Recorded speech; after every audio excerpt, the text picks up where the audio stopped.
अब हम joint product की बात करेंगे। जॉइंट प्रोडक्ट,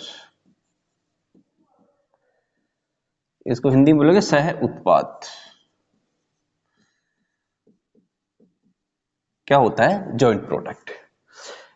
जिस प्रकार बाय प्रोडक्ट में क्या होता है कि ऑटोमेटिक एक नया प्रोडक्ट बन जाता है, और सह उत्पाद में क्या होता है कि प्रोसेस के दौरान 2 या 3 प्रकार के प्रोडक्ट बन जाते हैं, और उनकी वैल्यू भी लगभग लगभग समान होती है। बाय प्रोडक्ट में इतना फर्क है कि एक जो मेन प्रोडक्ट है उसकी वैल्यू ज्यादा रहती है, और बाय प्रोडक्ट की वैल्यू उसकी तुलना में बहुत कम रहती है। और जॉइंट प्रोडक्ट की बात करें तो एक प्रोसेस के दौरान ही यानी एक से ज्यादा प्रोडक्ट बन जाते हैं, और जिनकी वैल्यू लगभग लगभग समान ही रहती है, उनकी वैल्यू में ज्यादा डिफरेंस नहीं रहता है। अब जैसे तो इसमें क्या होता है कि एक प्रोसेस से ही दोनों तीनों प्रोडक्ट बनते हैं। जैसे मान लो 3 प्रकार के प्रोडक्ट बन रहे हैं ABC, तो वहां पर प्रोसेस के दौरान ही ठीक है तीनों प्रोडक्ट बन गए, और एक प्रोसेस के बाद में क्या है कि यहां पर अलग कॉस्ट लगेगी ए प्रोडक्ट पर, और एक पॉइंट के बाद यहां पर बी प्रोडक्ट अलग कॉस्ट लगेगी और सी पर अलग कॉस्ट लगेगी। तो यहां तक की जो कॉस्ट आई, ये जो कॉस्ट है ये तीनों की सेम रहेगी। इसके बाद में इसकी अलग कॉस्ट हो जाएगी, ठीक है, इसके अलग हो जाएगी, इसकी अलग हो जाएगी। लेकिन यहां तक की जो कॉस्ट है तो यह हो जाएगा सेपरेशन पॉइंट। सेपरेशन पॉइंट इसे कहते हैं सेपरेशन पॉइंट, यानी विभाजन बिंदु। यानी यहां तक जो कॉस्ट है वो सेम चलेगी, इसके बाद में यहां तक की कॉस्ट को क्या करेंगे, तीनों में डिवाइड करेंगे। वो किस हिसाब से डिवाइड करेंगे वो भी देखेंगे। तो यहां के बाद में जो कॉस्ट आएगी, जैसे मतलब यहां की टोटल कॉस्ट आई 30,000 रुपए, ठीक है, और इसकी कॉस्ट आई जैसे 4,000, इसकी 5,000 रुपए, 6,000 रुपए। तो इसकी जो 4, 5 और 6,000 वो तो बिल्कुल अलग है, प्रत्येक प्रोडक्ट की अलग कॉस्ट है। लेकिन यहां तक की जो 30,000 की जो कॉस्ट आई है उसको क्या करेंगे, तीनों में डिवाइड करेंगे। वो किस हिसाब से डिवाइड करेंगे, ठीक है। तो इसमें किस हिसाब से डिवाइड कर सकते हैं, एक तो इनकी क्वांटिटी के अकॉर्डिंग भी कर सकते हैं, बेसिस ऑफ क्वांटिटी कर सकते हैं, ठीक है, यानी फिजिकल यूनिट के अकॉर्डिंग कर सकते हैं, बेसिस ऑफ फिजिकल यूनिट के अकॉर्डिंग। और एक कर सकते हैं कि इनकी इनकी जो मार्केट प्राइस क्या है, तीनों प्रोडक्ट की मार्केट प्राइस क्या है, उसकी मार्केट प्राइस मार्केट प्राइस के अकॉर्डिंग में अपन क्या करेंगे, इनकी जो 30,000 की जो कॉस्ट है, ठीक है, यानी separation before separation point, cost before separation point, यानी इस पॉइंट से पहले की जो जॉइंट कॉस्ट है उसको किस प्रकार विभाजित करेंगे, एक तो फिजिकल यूनिट के अकॉर्डिंग, एक मार्केट प्राइस के अकॉर्डिंग। अब मार्केट प्राइस एक तो हो सकता है कि यहाँ की लास्ट पॉइंट की, जब ये प्रोडक्ट बन के तैयार हो गए वहां की सेलिंग प्राइस हो सकती है, और एक हो सकती है सेपरेशन पॉइंट की, यानी यहां पर सेपरेशन पॉइंट के टाइम में या इस प्रोडक्ट कितनी को मार्केट प्राइस थी यानी सेलिंग प्राइस थी, और इनकी कितनी कितनी थी, इसी तरह यानी मार्केट प्राइस में के बेस पे करते हैं। तो ये देखा जाएगा कि वो सेपरेशन पॉइंट के टाइम की बात कर रहे हैं या फिर लास्ट की बात कर रहे हैं, ठीक है। इसके अलावा एक सर्वे के अकॉर्डिंग भी कर सकते हैं कि कौन से प्रोडक्ट को कितना महत्व दिया जाए और उसकी कॉस्ट कितनी ली जाए, ठीक है, वो क्वेश्चन में अपने को रेशियो दिया होगा। चलो बात करते हैं पहले इसमें। तो इसमें अपने को क्या करना होगा कि इनकी जो अलग अलग कॉस्ट है वो तो अपने को दी ही होगी, इनकी सेलिंग प्राइस भी अपने को दी होगी, तो सेल्स भी आ जाएगी अपने पास। अपने को प्रॉफिट ज्ञात करने के लिए अपने को क्या होना, इसकी जैसे ए प्रोडक्ट की कॉस्ट पूरी टोटल कॉस्ट ज्ञात करनी है, तो ये तो कर ही लेंगे, और ये वाली एक जो अब एक रेशियो के अकॉर्डिंग जो अपन देखेंगे अपन किस किस बेस पे करेंगे, तो बेस के अकॉर्डिंग इसके अलग से कॉस्ट निकाल के टोटल कॉस्ट निकाल देंगे और इसकी प्रॉफिट प्राप्त कर लेंगे, ठीक है। तो इसका प्रॉफिट आ जाएगा अपने पास में। तो देखते हैं किसी हिसाब से जॉइंट कॉस्ट का डिवाइडेशन करते हैं।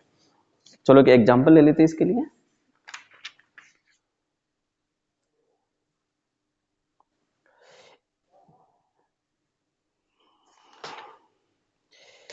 उत्पाद product the joint cost of making 50 units of A, 100 units of B and 150 units of C product is 9,000, ठीक है।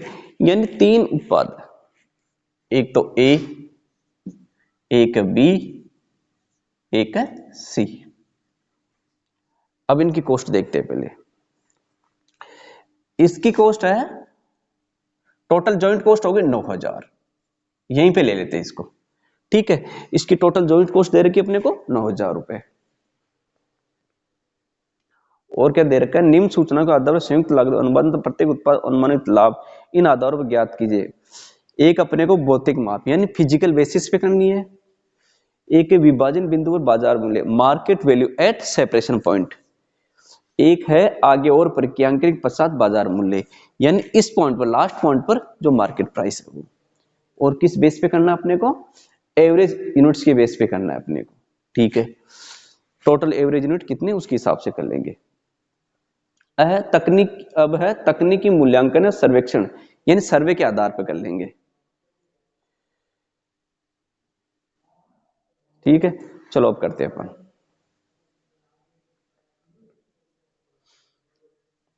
अब इसमें selling price at the point of separation आया, 15 मिनट में आया।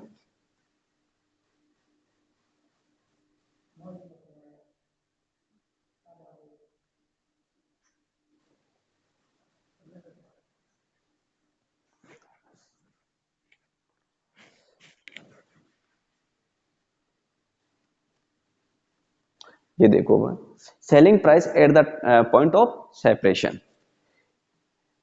तो सेलिंग प्राइस दे रखी यहां की, कितनी कितनी दे रखी है, सेपरेशन की 40, 60, 80। पास पास में कर लेता हूं इसको।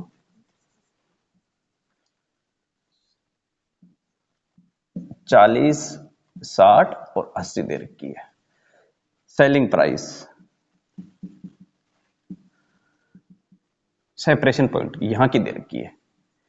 ठीक है,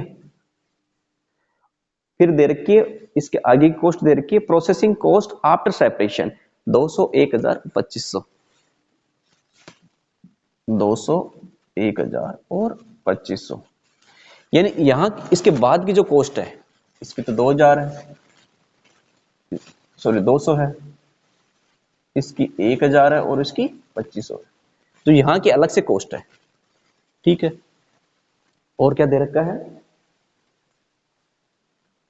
60, 70, 100 सेलिंग प्राइस आफ्टर प्रोसेसिंग, 60, 70, 80, 60, 70, 80। ये सेलिंग प्राइस दे रखी है लास्ट की आफ्टर प्रोसेसिंग।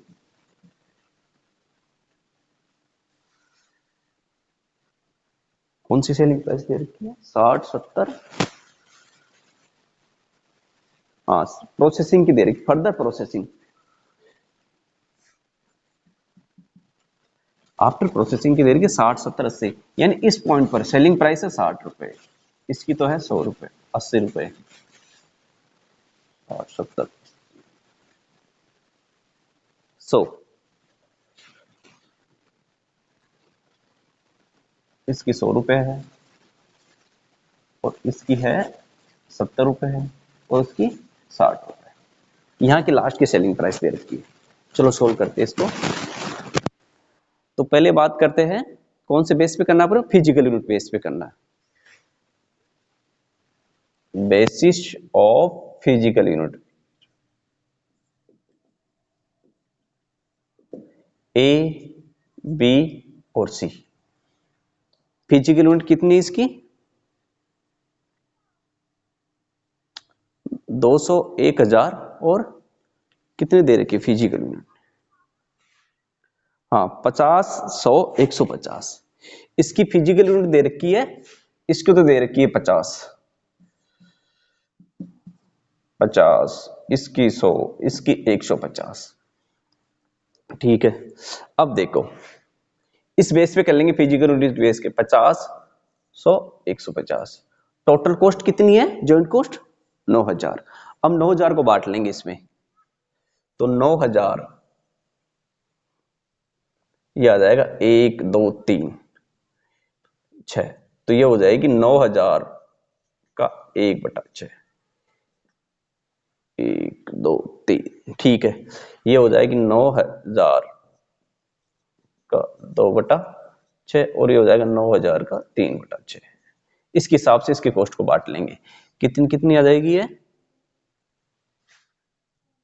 15×6 = 90, ये हो जाएगी 3,000। ठीक है, 4,500 इस प्रकार जॉइंट कॉस्ट हो जाएगी। और इसके अलावा इसके बाद की कॉस्ट कितनी है? 200, 1,000, 2,500 अलग अलग दे रखी है।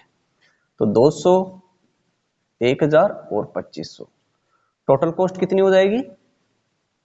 1,700, 4,000 और 6, 7,000।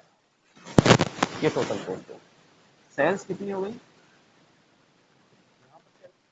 Selling price 60, 70, 60, 70।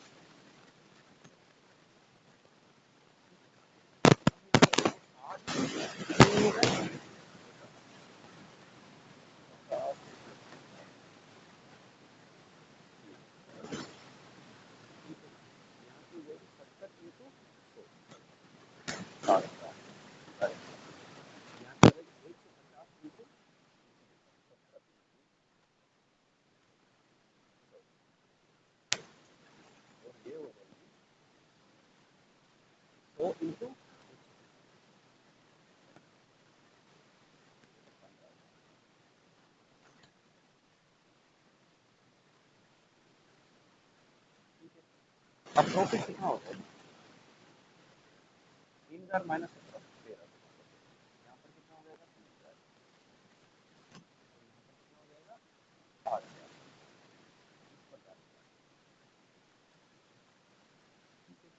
17,000,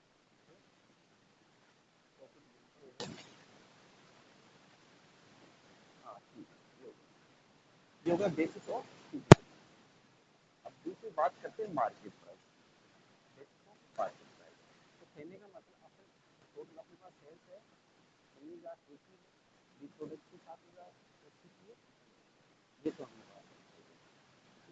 अपने को टोटल कॉस्ट ज्ञात करनी है, तो अपने को प्रॉफिट ज्ञात करने के लिए सेल्स की टोटल कॉस्ट करना पड़ेगी। और टोटल कॉस्ट दो प्रकार की होगी, एक तो होगी जॉइंट कॉस्ट लेना है, अपने को इनके अलग अलग तो अपने को पता है, ठीक है, अलग अलग कॉस्ट अपने को पता है, इनकी कितनी है 200, 1,000, ठीक है। अपने को जॉइंट कॉस्ट का डिवाइडेशन, ठीक है, जॉइंट कॉस्ट का डिवाइडेशन कितना है, तो इसमें मेन इंपॉर्टेंट क्या है? जॉइंट कॉस्ट का डिवाइडेशन करना है। तो उसका विभाजन इसमें तो देख लिया किस हिसाब से विभाजन। अब है अकॉर्डिंग टू मार्केट प्राइस, तो मार्केट प्राइस इनको देगा सेपरेशन पॉइंट क्या है, ठीक है, और एक रहेगी